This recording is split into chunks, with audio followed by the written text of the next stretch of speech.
हरिओम। नमस्कार मित्रों, स्वागत है आपका इस संस्कृत विषय अध्ययन यूट्यूब चैनल में। मित्रों, बहुत प्रसन्नता का विषय है कि आप सभी जानते हैं कि गूगल ने संस्कृत भाषा को भी वर्तमान में अनुवाद के लिए ओपन कर दिया है। अर्थात आप अन्य भाषाओं की तरह अब संस्कृत भाषा में भी किसी भाषा का अनुवाद कर सकते हैं। हालांकि यह व्यवस्था अभी जो गूगल ट्रांसलेट नामक एप्लीकेशन है उसमें नहीं आई है, परंतु गूगल के माध्यम से हम उसको किस तरह से आप किसी भी भाषा को संस्कृत में कैसे अनुवाद कर सकते हैं या संस्कृत के शब्दों को हिंदी या किसी भी अन्य भाषा में कैसे अनुवाद कर सकते हैं उसके विषय में हम जानेंगे। तो ये संस्कृत जगत के लिए एक बहुत ही प्रसन्नता का विषय है, हर्ष का विषय है। तो उसके बारे में मैं आपको बताऊंगा और अंतिम में एक चीज़ यह मैं आपको बताऊंगा कि उस गूगल में अनुवाद करने के बाद ही हम संतुष्ट ना हो जाएं। उस अनुवाद करने पर भी कई ऐसी त्रुटियां हैं जो हमें आगे कभी भी किसी भी परीक्षा में सफलता प्राप्त करने में बाधा बन सकती हैं। तो अनुवाद करते समय यह बातें अवश्य ध्यान देनी है। हम ऐसा न सोचें कि हमारे पास अनुवाद का एक यंत्र आ गया है तो वो सारा अनुवाद शुद्ध ही है। तो उसके विषय में जानेंगे। तो यह पहली प्रक्रिया है। आप सभी के मोबाइल फ़ोन में गूगल होता ही है प्रायः। आप क्रोम से खोलें या डायरेक्ट गूगल से खोलें तो आपको इस गूगल के ऑप्शन में यहाँ स्वयं से लिखना है गूगल ट्रांसलेट। ये जो नीचे आ रहा है इसमें ओपन नहीं करना है आपको। अर्थात मैं आपको बता देता हूँ, ये जो आपको दिख रहा है इसमें आपको ओपन नहीं करना है। स्वयं से गूगल ट्रांसलेट यहाँ पर लिखना है। इसको लिखने के बाद हमें इसको सर्च कर देना है।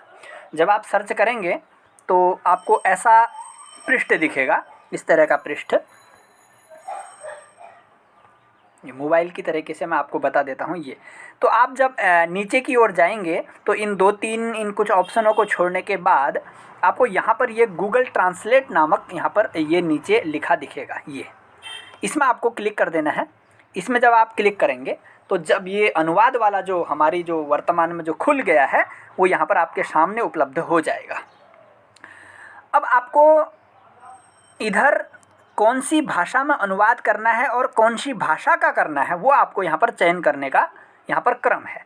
तो यहाँ पर आप लिखेंगे जिस वाक्य का आप अनुवाद करना चाहते हैं। यहाँ पर आप वाक्य लिखें और आप किस भाषा में लिखना चाह रहे हैं और किस, जैसे आपको हिंदी का करना है, हिंदी का कोई वाक्य है तो उसको संस्कृत में करना है तो इधर आपको हिंदी में ओके करना पड़ेगा, इधर आपको हिंदी में करना पड़ेगा और इधर आपको संस्कृत में करना पड़ेगा।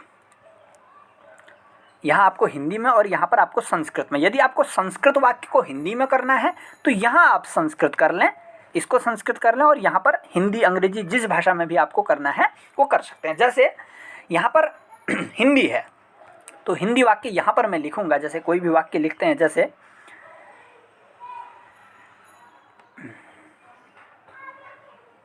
एक वाक्य लिख करके मैं आपको दिखाता हूँ। जैसे राम विद्यालय जाता है, राम विद्यालय जाता है। आप अपने मोबाइल में अपने तरीके से लिख सकते हैं। तो राम विद्यालय यहाँ पर विद्यालय थोड़ा गलत हो गया है क्योंकि लिखते समय दिखाई नहीं दिया। तो ये थोड़ा सा गलत भी हो गया तो गूगल शुद्ध कर देता है। तो यहाँ पर आपको दिख रहा होगा इसका अनुवाद ये रामः विद्यालयम गच्छति। तो संस्कृत में इसका तुरंत अनुवाद हो गया। इसी को आप अंग्रेजी में करें तो अंग्रेजी में भी हो जाएगा ये राम गोज टू स्कूल। इसी तरह से आप यहाँ पर संस्कृत और यहाँ पर हिंदी भी लिख सकते हैं। अब वह बात है जो मैं आपको बताना चाह रहा हूँ। कई चीज़ें कारक के अनुसार, हमारे वार्तिककार के अनुसार, पाणिनि जी के अनुसार या अन्य विद्वानों के अनुसार जो व्याकरणिक नियमों से अनुसार हैं वो इस गूगल में नहीं आ रहे हैं। जैसे मैंने यहाँ पर एक वाक्य लिखा था कि मुझको फल अच्छा लगता है ना। तो एक आपने सूत्र पढ़ा होगा, रुच्यर्थानां प्रीयमाणः। तो अर्थात वो ये कहता है कि जो चीज़ जिसको अच्छी लगती है तो उसमें चतुर्थी होती है। मुझे अच्छी लग रही तो मुझ में चतुर्थी हो जाएगी।